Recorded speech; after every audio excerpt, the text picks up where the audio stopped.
Hey everybody, Chris with Chris Bello Real Estate. I want to talk to you briefly today on steps to buying a house. I've got a lot of friends who've been reaching out. I haven't done a good job of actually creating a video like this to lay out some of those steps and answer some of those questions beforehand. Make sure that I hit on all the key points.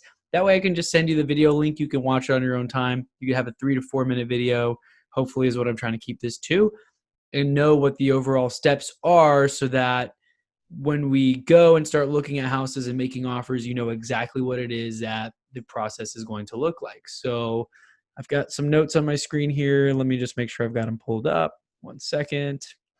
Okay, so the steps on buying a house. Step one, and this is just, there's different steps and checklists you're going to see, but these are the notes that I've taken. Basically, step one, you want to get pre-approved. You talk to a lender. I can recommend several to you that are very good. And they're going to be able to tell you based on your numbers, based on your credit score, what kind of house, like how much house you can afford.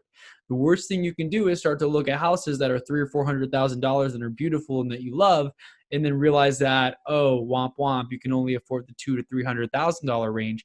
And now you're looking at houses that are out of your range, and you've got to kind of step back a level, and your expectations aren't going to be matching with what you end up getting. So step one, get pre-approved. Step two, I say after you're pre-approved and we know what kind of budget we're working with, you want to make sure to have the area, the size, the criteria picked out based on that budget. So what part of town do you want to live in? We can talk through all those things. Where do you work? You might want to work somewhat close to where you live. What kind of schools are you looking for if you have kids, or if that's an idea in the future? Do you want to live in the city? Do you want to live out in Katy? Do you want to live in the Woodlands? That all depends on those factors. So you and your significant other or your roommates have to talk that through, whatever you decide to do. And then step three, make sure during this process you want to include any decision makers. If you're married and I'm talking to one person and that person is all on board to do this thing and buy this house in this price range in this part of town, and then the wife or the husband, the spouse doesn't agree, we kind of went down a rabbit hole without all being on the same page. So make sure that all decision makers are included. Number four, my clients, we look at 5 to 8 homes max. If we're looking at more than like 5 to 8 homes, then something's wrong. We got to take a step back, go back to the drawing board and figure out what is it that you're looking for in a home, and why are we not defined enough? Are we not clear enough? Right. And then step number five, we review comps and submit an offer. So say we view those 5 homes, and home number 3, that's the one. You want it, you love it. You want to make sure that before you submit an offer, you know what the comparable sales data shows. And so that's when I'm able to run my comps. I can show you what the homes have sold for in the neighborhood, what the rent values are. You can have an idea of, does this home stack up against what's out there and the homes that have also sold. And you can use that data when submitting an offer. So if the home's priced a little high and you see all these other homes that are exactly the same sold for 20 grand lower, you can use that as negotiating power and then submit your offer accordingly. However, if it's priced really well and there's other homes that are similar that's sold for more, that house is going to fly off the shelves because it's a very good house that's priced under what it should be priced at. And that may be an indication of a motivated seller. So in that case, you might even want to come in a little bit above asking if you really, really want that house. And then step 6, we've got earnest and option checks. So once an offer is accepted, we're going to need you to write 2 checks basically ASAP, and I've got to deliver those within 3 days. The earnest money check is typically 1% of the sales price. So simple math, say it's a $100,000 house, you're going to have a $1,000 check for earnest money, and it is negotiable, but 1% is the rule of thumb. And if you really want to stand out with your offer, if you do above 1%, that shows that you really want the house. And that goes towards the closing costs. The only thing is, if you back out for some reason after the option period expires, which I'll explain here in a second, you could risk losing that money. So that money goes towards the house when you close, but if you back out for some weird reason, or your financing falls through after the window of opportunity to back out and get that money back, you are at risk of possibly losing that. We can talk about that more in depth if you have any questions, but you won't lose the money if you're within your option period, which is the second check. An option check, and typically I do about $100 for a 10-day option. It's negotiable with the seller, but that $100 goes to the seller, and they would give you X amount of days to do inspections, view the house, bring your mama out there to view the house. And for any reason whatsoever, within that time period, you're able to back out and you can get your earnest money back.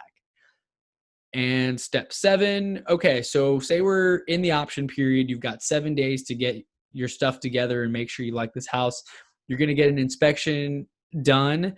Once you get that report, they're going to run through the report. They're going to tell you everything that was wrong with the house that they found, anything they recommend you get serviced or checked out before closing on the house. And you're still in that window. So if it ends up being way more than you thought, you're going to be able to back out of the house. Or you could also use it as negotiating power and be like, hey man, we didn't realize that this roof's on its last leg. That's going to be $7,000 or $8,000 to repair in the next year or two. We're going to need a price reduction of $5,000 for us to move forward. And the seller may be willing to move forward because they know you're a serious buyer and that you're ready to move forward if you're able to get that reduction in price. An inspection is paid for by the buyer, typically about $400 to $500, and I can recommend several inspectors as well to you. Okay, so moving right along, after we get past the option period, after you do the inspection, everything looks great. You're ready for the house. Your lender will go through the whole process of making sure that your loan docs get started, and they're going to have an appraisal ordered. So the appraisal just, is an opinion of value done by a third-party appraiser, and they just got to make sure that it meets the value. So say you're buying a $250,000 house and you offer $250,000 and that's what it's worth and the comps support it, it's going to meet appraisal because that's what it's worth.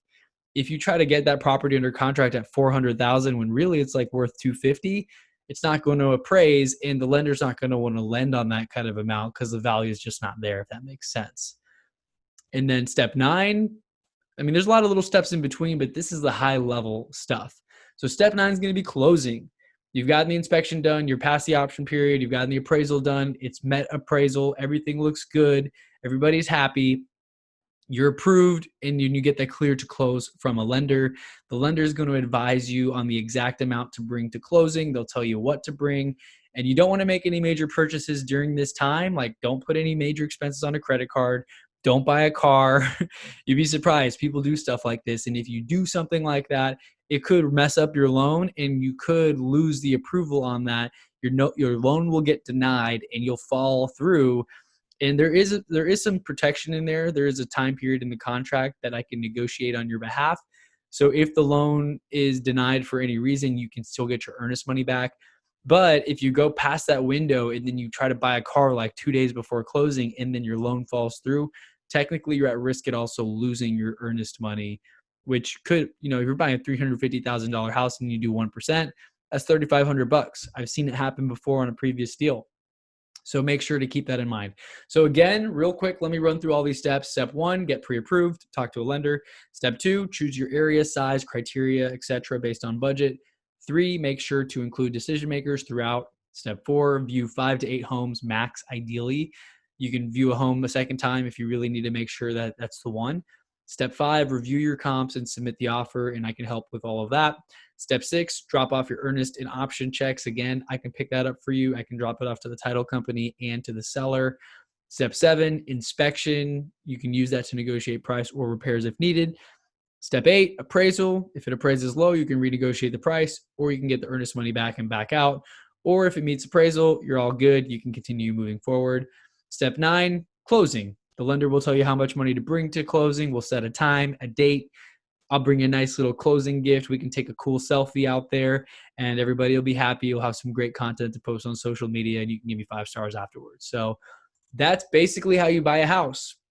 Whether you're buying an investment property to rehab and rent out, or you're buying your first home, you're able to follow these steps more or less. And as you get to a certain level, I've got cash buyers that basically can buy a house sight unseen, knowing that it's going to need a lot of repairs. But as a first-time home buyer, if you're going to be living in the house and you want to make sure it's up to a certain standard, you may want to get the inspection done. You may want to really do your due diligence and make sure that you're not buying a house that maybe needs more repairs than you're willing to make or that exceeds your budget.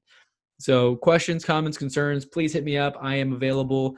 Hit me up. My number is 832-767-8468. You can shoot me a text, give me a call. You can also send me an email. My email is chrisbello@kw.com.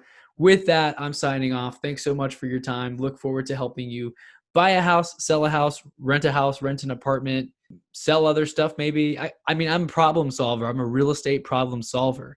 If you're trying to move, if you've got a house full of stuff, I've got solutions for all of that. I want to be your real estate expert. whether you've got questions on like who I recommend for inspectors, who to talk to for lending, I've got answers to all of those questions. So reach out. Don't be a stranger. I'm here. I'm present. I'm there throughout the entire transaction. I pick up my phone when you call, or I get back to you as soon as I can.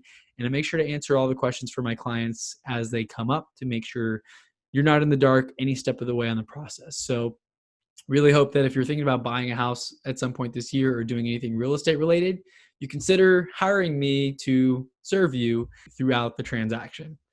Talk to you all soon. Have a great rest of your day. Thanks so much.